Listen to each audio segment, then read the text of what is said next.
So we begin this numbers project with our 8 sketches, and then I'm going to ask you to pick one of those sketches to recreate on larger paper, and that's the one you're going to commit to for the assignment. Notice how when I am drawing my sketch, it's a sketch. It's really light. I map it out incredibly light before I go in with the finer details. That way I know I got my size right and my shapes right. So once you have it drawn, then you will be ready for paint. So we're going to use watercolor paint. Notice how I am incredibly in control with my paints right now.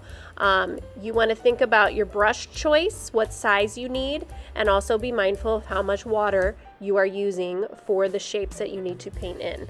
Obviously, the more water on your brush, the more runny it's going to be, but also the lighter the color is going to be. So you can see here I'm playing with black and different versions of black. So the lighter black, I have more water on my brush, less paint. The darker, I'm using more paint, less water. Just have to be in control the entire time when you do this. So for the white part of the shoe, I'm just adding really faded gray, so barely any paint on my brush. I'm doing the similar thing with the hat. I'm obviously going a little deeper there with some color. So switching, I am now painting in my numbers, so I've switched to the color red, and I'm trying to kind of just get a flat wash across the whole thing, just so it looks even for the number portion. Once this paint all dries, then you want to go ahead and erase any little pencil marks that you made, which is what I'm doing now. Do not do that while it is wet. Your paint will smear. Okay, next I'm going to fill in my background area, and I'm just using like a mix of some yellow with a little bit of black, a little bit of violet, complementary colors.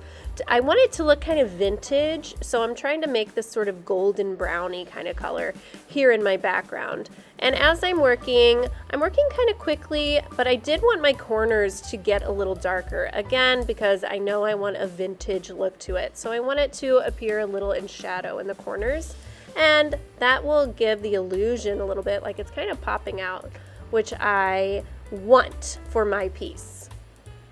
So you see, I'm just working the paint here, letting it move, trying to get it to do what I want it to do.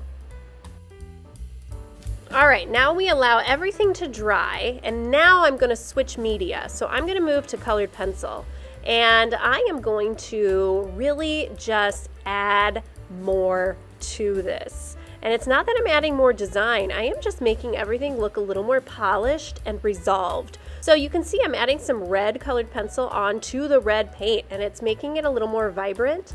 And now I'm adding a little bit of violet on there, again, to add some depth and some shadow on the edges of my numbers. Because I want it to look a little more vintage, I want everything to have a little bit of depth, a little bit of shadow. I am not trying to make it look like pop art or something very bright and contemporary. I want it to look a little old-fashioned. So that's what I'm doing here. I'm just making sure everything looks exactly the way I want it. And I work on this for quite a while, doing all this work with the colored pencils. So I'm layering colored pencils, I'm adding a little bit of design into the border, and this is what it looks like all complete. I'm really pleased with what I did here. I think I made a strong artwork, and yeah, there you go. There's my numbers art.